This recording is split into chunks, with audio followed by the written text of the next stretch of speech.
I got some letters in here for you. There's a lot going on. Yeah, I hear Ron in the background. You watching the event? Yeah. I was just on run. I just paused it before I called. Yep. Very good, very good. All right, I'm looking over there later on.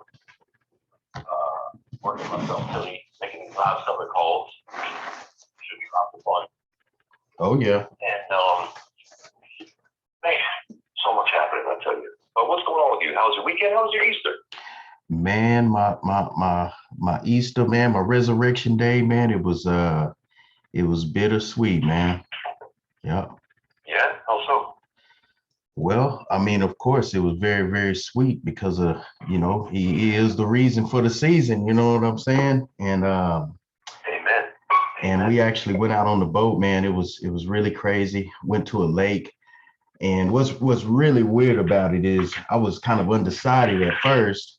And I said, you know what? I said, I'm gonna let the Lord, he gonna decide. I said, Lord, you let me know. I'm gonna flip this coin. And heads, we go to the lake. Tails, we don't. We do something different. Man, I flipped it 3 times in a row. 3 times in a row, heads. And just real quick, man, we went out there. It was just me, my wife, and my 2 kids. We went out to the lake, man, had a good time. And right when I say around 8:30, man, at sunset, I loaded the boat up, and all of a sudden, man, this guy comes down the boat ramp and he's like, hey man, I think somebody on the other side that's stuck or something. They can't get back over. So I had to unlatch my boat, man, get back out on the lake. And the guy, he hopped in with me. We went over there, and lo and behold, man, a young guy, him and his uncle, they had flipped over a canoe, and this dude was in there holding on to his uncle, man. Long story short, man, well, we pulled him up, pulled the guy out of the canoe, went over, drove the boat back over to the ramp. And man, long story short, man, they spent about an hour and a half with the guy still on my boat, man, trying to bring him back to life, man. He did not make it. Oh my Lord. Wow. Yep. Wow. Mm-hmm. Oh my God, that's so sad. Yep. God, at least you were there helping out and doing what you could and everything. Oh man. Yep. So the other guy, got to minister him a little bit. The other guy, his nephew, then his son was on the bank. His son, he runs over, man. It like I said, man, it was pretty sad. It was a pretty sad scene, man. But I mean, at the same time, it was one of those opportunities to, say, hey man, that's really what today is all about. Resurrection Day. He took the sting out of death, man. I mean, we all gonna have to face it. And it's where you spend eternity is really what's up, man. So yeah, it was bittersweet. Goodness gracious. Yeah. Wow. Well, I guess you were there for a reason, weren't you? Yeah, man. The security, he said, man, God must have had you here at this time for a reason, man. He said, because it would have took me at least another 20 minutes to get out on the water. And my boat was the last one out there. Mm-hmm. Yep. Wow. Goodness gracious. Wow. Yeah. Well, Crazy. that's good that he had you out there. Yeah. Pretty crazy, man. The other guy, they life flighted him out. He had hypothermia. So I don't know. Really? Maybe it was for that reason to save the other guy. I don't know. Could be. Could be. In times, things are revealed. Yes, sir. You don't always know why things happen when they do. Mm-hmm. Goodness gracious. Well, all things considered, how you holding up with it? Oh man, I'm good. Like I said, that was Sunday yesterday. We didn't get back in and get to bed till about 3 o'clock in the morning. So yesterday I pretty much just hung out at the house, man, on the computer.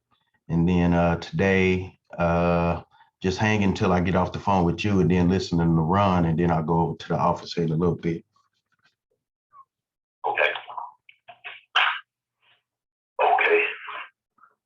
Well, How's everything with your new move in and all that?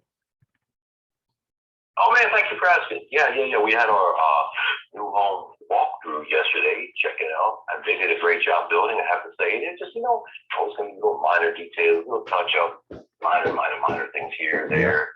All things considered, we were really impressed with the quality of how they put everything together. So that was good. Mm-hmm. And then we have our final walkthrough Friday morning, and then we go to closing right after that. And then we become new homeowners in Tampa here. So very exciting, very exciting. And then next weekend is when my youngest son and my wifey son are going to be here, and they'll be helping us officially move our crap out of storage and into the house. And, think a little family project fun time, Oh, really? That way. Could have hired some movers, and I probably might still hire a couple guys just to help out, whatever. But I'm sure we can get it done ourselves like this, but we'll see. Anyway, just I went to the dentist this morning. I got to get back there tomorrow morning and have a cleaning done. And, so just lots going on. Plus this event this week. I've been on the phone all weekend, even had to work Sunday, and just but it's all good. Working with some great people and negotiating deals, and I'll be back on there. Never a dull moment. Never a dull moment. Yeah, right.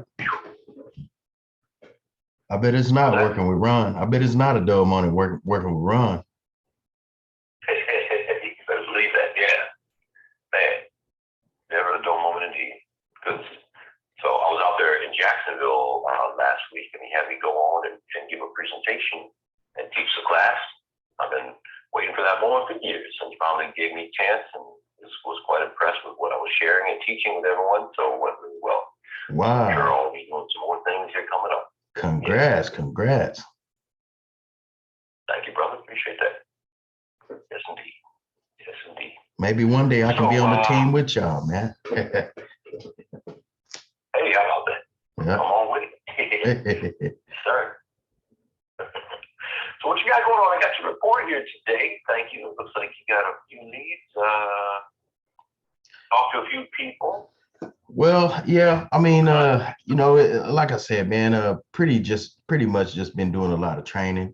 And so I pretty much got them to where we ready to start to just blast off. So yeah, man, we're making a lot of leeway, like I've been telling you, when we first started this call, really started at January, February, off in there, man. I was just kind of reconstructing, man, and just trying to get off inventory that I have right now. And as far as acquiring leads, man, I know that's the part that we supposed to continue to work no matter what we're going through. But it kind of did just tank out on me a little bit, man. I got to pick that back up. And like I said, we right in the process of doing it. So yeah, okay. I'm pretty happy with the people that we have. And like I said, man, they are really, really stellar people. We've been doing a lot of script, a lot of role playing. And now actually we were supposed to start yesterday, but that's whenever we got in late and everything. So I just moved it to today, to right afternoon here, where we're going to take off and actually start. It's continue with the role play, but with actual calls, and just go from there. Okay, that's great. How are you feeling with your phone call conversation skills? Talking to these sellers. Well, I think there's always room for improvement, but I believe I've been talking to sellers for a while now, and I mean I won't say that I'm just the best, but I definitely won't say that I'm the worst either. So, but the thing is, to tell the truth, man, I'm just in a place to where I really just want the team just making those calls, and I just get on when it's absolutely necessary. But right now, I mean, of course, I do have to sit down and make a ton of calls with them, and make sure that they're recorded, and, you know, just go through all the training to get them trained up on it. Okay. Yes, indeed. Yes, indeed. Now, you know, Ron is talking about this very thing right now, the events. And did you know that, you probably know this, but you can actually pause the video when he's talking so that you can pick it right back up as soon as we're done here so you don't miss a thing, right? Yeah, it's paused right now. Cool. Cool. I was hoping that was the case, that it wasn't just muted. No, So it's good. paused. Don't you Yep. understand? Okay. And did you have any questions about anything on the phone, working the scripts, working what to say, how to say it? Any objections you've got, any situations that you wanted to bring up? Yeah, I do actually, man. Well, I have a house right now that it's in closing, and what I was gonna do is I was gonna rehab it. But I got the house for $10,000, man. I really got a great deal on it. The ARV is 125. And I know for a fact it's 125 because I just rehabbed the house. It's not even a block away. And we sold it, and like we could have got more than 125. They gave us right what was asked, and that's what we asked. That's what we came in at. And so on this particular house, when I reached out, and I'm still using hard money. That's another thing that I want help with, is to build up my private lenders. But I'm still using hard money lenders right now. And the hard money lender that I talked to know that I got it for $10,000. A lot of times what I would do is get credits. I would put, you know, on the contract more, and then a credit come back to myself, or to my business rather. And then, you know, when the price is low enough to where I can do that. And in this case it is. But with this particular seller, he really don't understand. He think it's something going on. And so sometimes, man, instead of just explaining, it's better, and, you know, just to come up with a creative way to combat that. And so what I was thinking about, and then you tell me, are you following what I'm saying so far? Kinda. Okay, so what I'm wanting to do is, I got this house under contract for $10,000. Well, the hard money lenders, they loan 75% of ARV to purchase the house and to perform the rehab. Okay. Oh, you have the house, you're gonna buy the house for $10,000. That's the total purchase price. Is that what you're saying? That's the total purchase price. Okay. And the ARV, Okay. and the house is not in bad shape. It's one, and it's 1.25. And the ARV is 1.25. So I can borrow. And how much? I can borrow. Okay. The borrowing power is 75% of ARV. That's to purchase and to do a rehab. Okay. But since I have it under contract for $10,000, it's only needing probably maybe at the most about $35,000 worth of work done to it, because it's got a brand new roof, it's got new windows. So it's not in a real bad shape anyway. So about $35,000 is all we need, but it's always better to borrow more anyways. And so with these particular ones that I'm using now, they don't want to loan me the 75% because of what I got the house for. So what I was going to do, It shouldn't matter. I know it shouldn't matter, right? That's the whole deal. It shouldn't matter. Just the numbers should matter. So what I'm going to do to combat that. These are hard money lenders, so they're called the rules. The hard money lenders are called the rules. Absolutely. That's right. And so now I say, you know what, I'll come up with a creative way to get this done. So I was just going to close on the property, the $10,000. Yeah. I close on it, put it in a trust, and then I'll do it with them, and I'll sell it out of the trust into my business at like 35,000, something like that. I'll be able to do it. So, and get the full. But what I want to ask you is, and I know, man, I know Ron to come after me with that big stick if he knew this, man, but all the properties I've closed, man, and taken over, I have yet to do one in a trust. So Okay. that's what I'm wanting to do. When I close on this property, do I just have my trust agreement with me? When I go to close, do I need to call the title company and let them know, or what do I need to do? So you can have the trust paperwork prepared, and the trust does not come into existence until it is funded with the property. That's what's going to fund it. Okay. That's the asset of the trust. So you can create that paperwork anytime you like, and then when you close on it, you take title in that entity of the trust. All you need is the trust name, who's going to be the trustee, and who's going to be the beneficiary. When I say who, it could be an entity or an individual in either or both cases. It just cannot be the same entity. The trustee cannot be the beneficiary. Okay. So I'm sure you're going to appoint your business, would probably be the LLC, will be the trustee, and then you or another trust could be the beneficiary. It doesn't much matter, and you can always assign that beneficial interest to whomever you choose. That is who really owns the trust, that owns the property, is the beneficiary. So what matters is the trustee is the one who signs for all the paperwork on behalf of the trust, on behalf of the beneficiary. Okay, does all that make sense, or is that confusing you? Yeah, I mean, I totally get that. It's just that I've never done the actual trust. Like, I understand everything that you're saying, I totally understand it. But I'm saying, as far as the trust, the paperwork itself, do I need to take that to title when it's time to close, or do I go ahead and close it in my name? And because my business right after, not even a week or so later, I'm going to use hard money against it. So in other words, let's say if I done it in my name or my wife's name, if I closed on it in that, okay, then it's gonna be like she's gonna sell me the house for 35,000 or 40,000.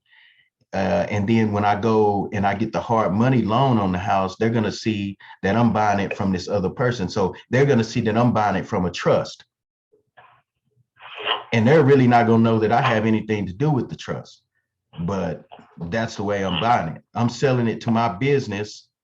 You know, the trust is going to sell it to my business, and my business is going to use hard money to borrow money on it to get the rehab done. Okay. So then you're going to need to make sure that the trust and name and the trustee, if you don't want the hard money owners to know that you're going to this is what it sounds like here, right? Right. And you're going to need to make sure that your naming strategies and the trustee are appropriate. That you have the right trust name is going to be something unaffiliated with you, and the trustee would be another entity that has nothing to do with you. Right. So you could make it a friend to be your trustee, so that you know, like, and obviously trust that is the individual that will be signing for the paperwork on behalf of the trust. Right. So they got to, makes sense, right? So, okay. So any what? Questions so far? Yes. So that's what I'm saying. I understand that, but I need to know, like, as far as getting it put into the trust, do I need to take the paperwork to the title company so the trust can, because I know that until you own the property, the trust cannot be, that's what makes the trust. So do I need to let them know at the title company, or do I close it in my name or in my company's name and then do the trust, or what do I need to do? Or do I need to call the title company and let them know, say, hey man, I'm going to close this thing in a trust, don't put any of my name on the paperwork. That's what I'm wanting to know. Right now, I've closed enough deals with them. They put my business name on the paperwork as we speak. And so I've already got the HUD on it and everything already. Okay. Well, it sounds to me like you can just go straight to a trust, let them know. Just communicate with them what you got going on, what you want to do, and if you're going to intend to take title in trust. Okay. And they should be cool with that. They just have the paperwork prepared ahead of time. They're going to want to know. They should want to know what the trust name and the trustee that is, so that everything's cool in the gang there. Okay. And what I run into, man, in Lubbock is a lot of what we learn, on Planet Run is, a lot of the people out here, man, I've actually had to school attorneys. I've had to be like, no, man, I can do this. And they say, no, you can't do that. Yes, I can, man. I can do this, And so that's my thing. Like, I've never closed anything in a trust. And so when I call the title company, do I need to have my own paperwork prepared, or should I expect them to do it? Or yeah, you'll want to have your own paperwork, because if they don't know how this stuff goes down and what to do with all of it, that's the only disadvantage in my eyes of dealing with land trusts and taking title and trusts. That a lot of these, what I always say, so-called professionals don't know what the hell they're doing. They have no clue. And they're only comfortable and familiar with what they know. So then they're going to say, oh, you can't do that because it's unfamiliar to them and they don't know about it. So they're just going to say, you can't do it. And then when you go to toe-to-toe with them and challenge them on it, a lot of them see it as an ego thing, like it's a personal attack, because that's just how people are. People get into the law because they have ego. And then they feel like they're getting attacked in their professionalism and credibility or intelligence, or being insulted. And you don't know what you're talking about according to them. So that's why it's a very challenging thing. And that's why a lot of people, just to get this business done, yield and do it their way. So, but the answer is that you will most likely need to have your own paperwork prepared. And it should be quite simple. All you need is a warranty deed to trustee from the seller to your trust. You can use a regular deed if you need to. Then you'll just need to have a special affidavit or addendum that would explain the powers of the trust, the trustee, and specific things there. But if you can use a warranty deed to trustee, that's your best bet, because you don't want to furnish or you don't want to have recorded your trust declaration. That is, the trust declaration is basically who's who, what's what, all the powers, everything. They will want to see that, and you can let them see it, but don't let them record it. And if you can, don't have them make a copy, because that's one of your main documents there. That shows where the bones are buried, so to speak. Okay. So what is recorded is a warranty deed to trustee. The deed is obviously recorded. All right. That shows the trustee's powers and everything. That should provide what they need. It should be good to go. And you can see all this paperwork in the Gold Club, or if you want even more training and perspective and knowledge about this stuff, go on our site, yourrealestatecourse.com. Look up land trust. There's 2 specific trainings that I provided for you. One is Land Trust 101, everything you need to know to get started, I think it is, or the basics, I forget what it is, and then 102 or 201, I forgot what I called it, beyond the basics. And the second part has all the paperwork and the breakdown of what to do. And that should be able to get you taken care of there. Okay. All right. Yes, sir. So, Next question. next question. Well, really, I mean, that's what I'm dealing with right there at this moment. So. Okay. And the stuff is only confusing the first 1, 2, 3, 4 times that you do it. After that, it gets to be easier. Yeah. Well, and I will ask you, man, since we on land trusts, now I have, what, freaking 35, 37 or so properties that I need to get into a land trust, but I bought like 10 or 12 at a time just in a package deal. Okay.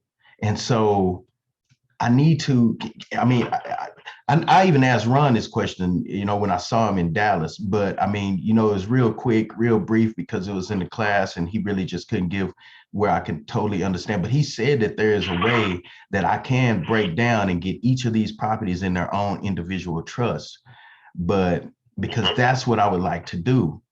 So, I mean, how would I even go about doing that? One property, one trust.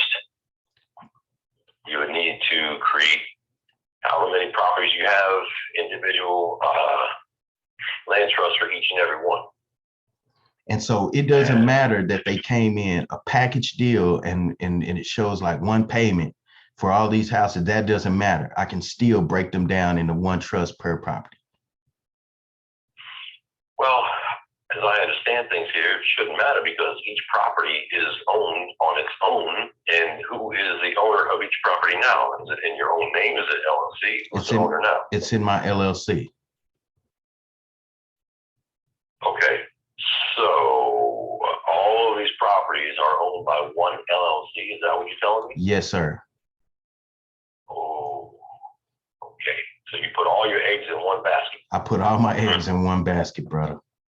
But that's what I'm saying. When I bought them and the paperwork was done, the paperwork wasn't done for each individual property. It was done for all because one owner owned them, and I bought the properties from one owner, and we used one set of paperwork, you know, with addendums for each property.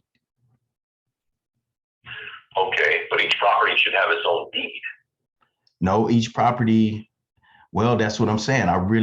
There wasn't I don't know. I don't know how it's actually in the, I don't know, but I didn't do a deed for each individual property.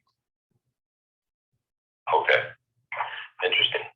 I took them over like let's say there's 10, let's say you own 10 properties and I bought all 10 of them. All I done was,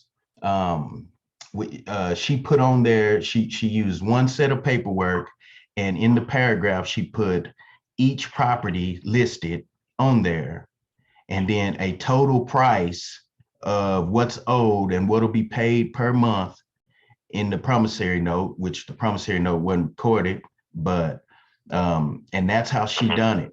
And so I don't, but that's how they would take it. Okay, we need to find out how the ownership is broken down and everything, because that will determine if it's all, I don't know. I mean, I could understand if it's all like one big, like a plot of land or adjoining plots of land or something like that. So yeah, you need to find out how these properties are owned, how they are recorded, what kind of deed.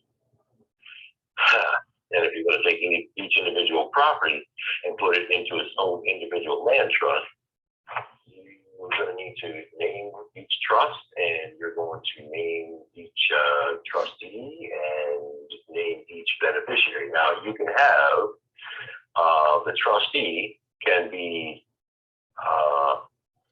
for each individual trust, you can have the same trustee for several properties. You may not want to have the trustee be the same trustee for all the properties. Mm-hmm. You can use your LLC for a few of them, maybe 5 of them, Mm-hmm. and then use a different entity to be the trustee. Now, that entity could be an individual that you know, like, and trust. Mm-hmm. And on the paperwork, on the recorded documents, the deeds and whatnot, you don't have to name that person's full name. For example, if you have someone named John Smith, who's a good friend that you know, like, and trust, they're going to be signing on all the papers. You appoint them. You don't have to put John Smith. You can put J. Smith, J. Smith, as trustee on the official documentation. Now, for your privately held documentation, the trust declaration, whatnot, that would spell out who exactly J. Smith is, Mm-hmm. and it would all tie together. So if anyone comes sniffing around on public record, they're going to have a harder road to hoe and find out, you know, who owns what and everything like that. Right. And again, the trustee is not personally liable for anything. They're just acting on behalf of the beneficiary. Right. And this is what I do know. I know that if I sell like a property, like if I sell one of the properties out of this package deal, then the person that I have the note with, they would have to sign off on that particular property. So if I put them all in trust, I don't know if he would have to sign off on each individual property being put into a trust. Yeah, this is a complicated situation here. You you're going to need to find a local professional who does have knowledge of how stuff is handled. I can provide guidance, but for so much. But when it comes to getting all the execution details, I's dotted, T's crossed, you're going to need a local pro who knows what the heck they're doing with all this. Okay. Okay. Yeah. And that's the fun challenge. One of the really horrible challenges of real estate. This is a unique situation. So thanks a lot for throwing this in my lap too, on top of everything else I got going on. I'm just playing.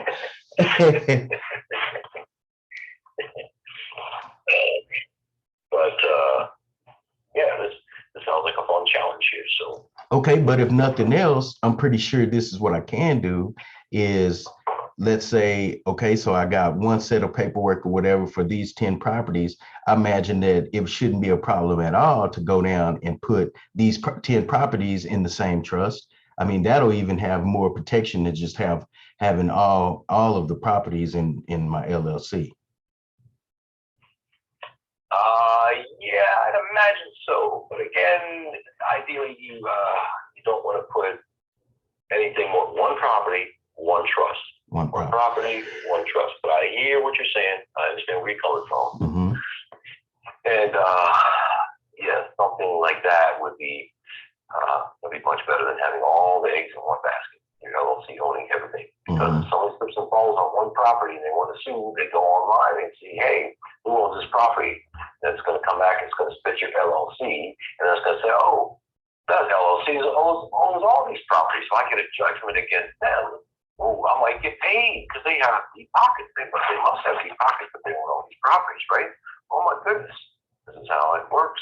This is how it works. This is how unscrupulous attorneys handle things by unscrupulous individuals who want to sue and get an payday. Yeah.